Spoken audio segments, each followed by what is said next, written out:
Cuttlefish have several distinguishing features that can help us identify them. 1. Body shape.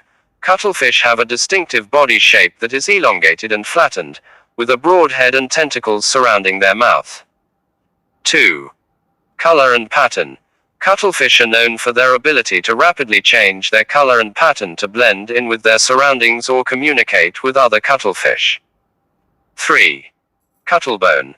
Cuttlefish have an internal shell called a cuttlebone, which is made of calcium carbonate and helps them control their buoyancy in the water. 4. Arms and tentacles. Cuttlefish have 8 arms and 2 longer tentacles that they use to capture prey and defend themselves. 5. Habitat. Cuttlefish are found in shallow coastal waters and coral reefs around the world, and are often found hiding in crevices or camouflaged on the ocean floor. These are some of the key features that can help us distinguish cuttlefish from other types of marine organisms.